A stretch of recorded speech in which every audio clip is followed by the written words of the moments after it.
કંપનીનો વિશ્વાસ, વેરહાઉસની જવાબદારી અને એની સાથે સાથે ખેલ શરૂ થયો વિશ્વાસઘાતનો અને કંપનીને ચૂનો ચપડવામાં આવ્યો લાખો રૂપિયાનો. બંધ બેસતું કદાચ આ વાક્ય છે, પરંતુ જે કંપનીએ તમારી પર વિશ્વાસ મૂક્યો અને વિશ્વાસની સાથે વેરહાઉસની જવાબદારી આપી, એ જ વેરહાઉસમાંથી એક પછી એક ખાતરની ગુનો અન્ય ટ્રકમાં ચડતી રહી અને ટ્રક દ્વારા આ ખાતરની ગુનો અન્ય ઠેકાને પહોંચી ગઈ. 1-2 રૂપિયા નહીં, પરંતુ લાખો રૂપિયાનું ખાતર સગે વગે કરવામાં આવ્યું અને આ ખેલ ખેલનારો બીજું કોઈ નહીં પરંતુ અંદરનો જ વ્યક્તિ હતો. કંપનીએ જે જવાબદારી સોંપી હતી એ જવાબદારી નિભાવવાના બદલે તેને કૌભાંડ આચર્યું અને એક પછી એક ખાતરની ગુણની ચોરી કરી અને અન્ય ઠેકાને પહોંચાડીને લાખો રૂપિયા કમાવાનો કિમિયો અને ષડયંત્ર અને કાવતરું રચી નાખ્યું. કહેવાય છે ને કે ગમે તેટલી ચાલાકીથી ગુનો કર્યો હોય પરંતુ કાયદાની નજરમાંથી બચી શકાતું નથી. આખરે પોલીસે આ કોયડો ઉકેલી નાખ્યો અને સમગ્ર કૌભાંડનો પર્દાફાશ કર્યો.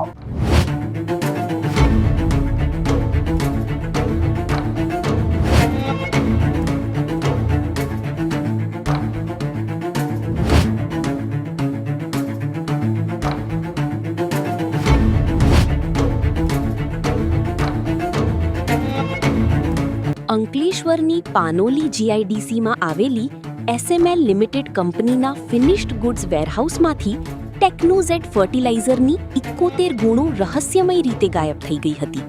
કંપનીને લાખો રૂપિયાનું નુકસાન થતાં સમગ્ર મામલો પોલીસ સુધી પહોંચ્યો હતો.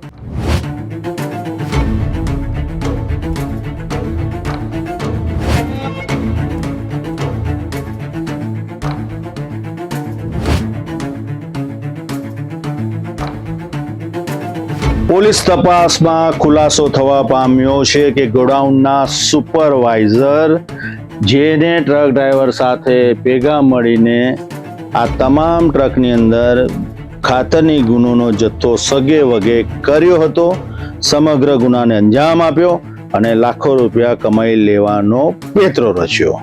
પોલીસ તપાસમાં કોયડો ઉકેલાઈ ગયો અને હાલમાં પોલીસ વેરહાઉસના લોડિંગ સુપરવાઇઝર અને ટ્રક ડ્રાઈવરની ધરપકડ કરીને આગળની તપાસ હાથ ધરી છે.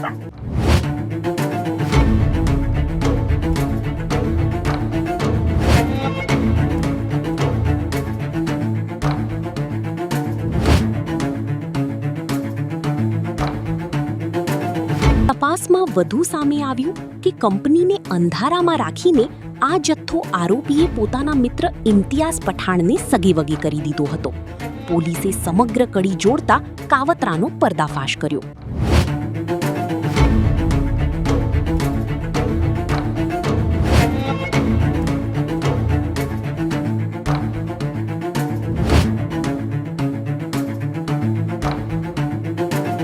પોલીસે ઝડપી કાર્યવાહી કરીને મોહમ્મદ ઝિયાઉલ મોહમ્મદ સમશુલ, અઝરુદ્દીન ઇદ્રીશ મિયા અને ઇમ્તિયાઝ ખાન અનવર ખાન પઠાણની ધરપકડ કરી છે.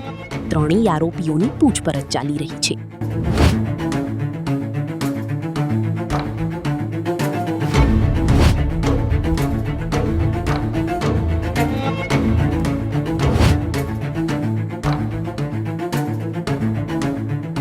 સવાલ એ ઉભો થાય છે કે આ સમગ્ર કૌભાંડમાં માત્ર 3 લોકો જ સીમિત છે કે પછી સમગ્ર નેટવર્ક અને તેના તાર અન્ય ચહેરા સાથે જોડાયેલા છે? કોઈના ઈશારે આ સમગ્ર કૌભાંડને અંજામ આપવામાં આવતો હતો કે પછી આ 3 લોકો જ કંપની સાથે કરતા હતા વિશ્વાસઘાત?